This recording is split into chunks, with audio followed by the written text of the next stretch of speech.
పదవులకు నామినేషన్లు దాఖలు చేశారు.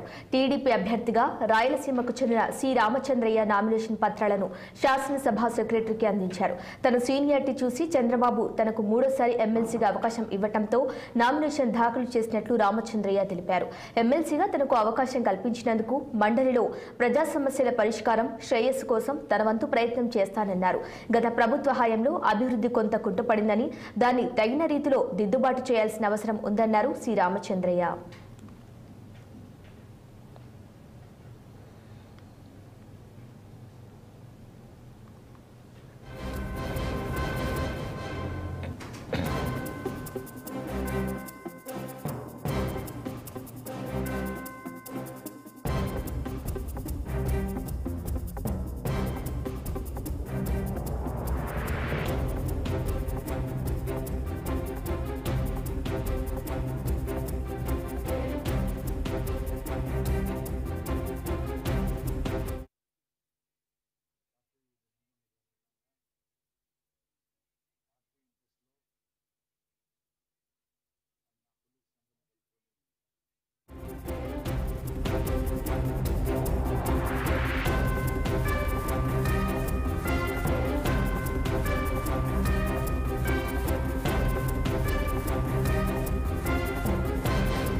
తన సీనియారిటీ చూసి చంద్రబాబు తనకు మూడోసారి ఎమ్మెల్సీగా అవకాశం ఇవ్వడంతో నామినేషన్ దాఖలు చేసినట్లు రామచంద్రయ్య తెలిపారు.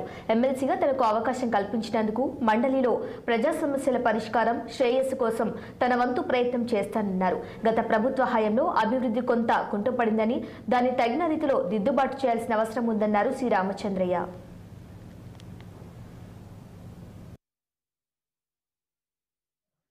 నాకు అవకాశం ఇచ్చారు. నాకు ఇంకా ఒక 3 సంవత్సరాలు వ్యవధి ఉంది. నేను రాజీనామా చేసి ఇది ఖాళీ అవుతుంది. దాంట్లో మా లీడర్ ముఖ్యమంత్రి చంద్రబాబు నాయుడు గారు నాకు నా సీనియారిటీని గుర్తించి మళ్ళా నాకు అవకాశం ఇచ్చారు. పార్టీ నిబంధనలకు అనుగుణంగా పార్టీ ఇంట్రెస్ట్లో నా కొలీగ్స్ అందరినీ కలుపుకొని నేను నా టెన్యూర్ కంప్లీట్ చేస్తాను. నేను చంద్రబాబు నాయుడు గారికి కృతజ్ఞతలు తెలుపుతున్నాను.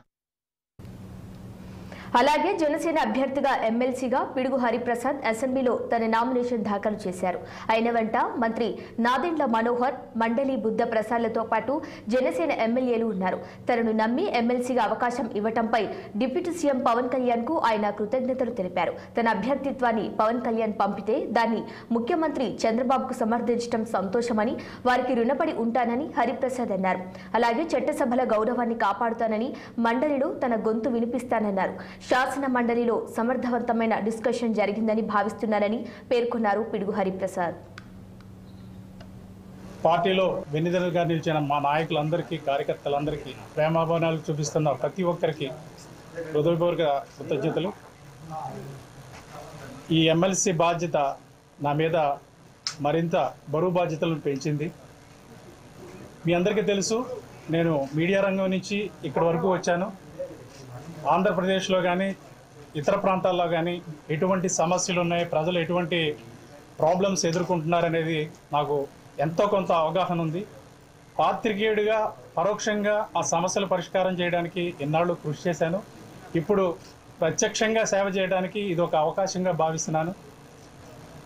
నా వంతు ప్రజలకి మేలు చేయడానికి శక్తి వంచన లేకుండా నా ప్రయత్నం నేను జరుపుతాను. అదేవిధంగా జనసేన పార్టీ పురోభివృద్ధికి, ప్రతి ఒక్క కార్యకర్తను పార్టీని రీచ్ అవుట్ చేయడానికి నా వంతు నేను కృషి చేస్తాను.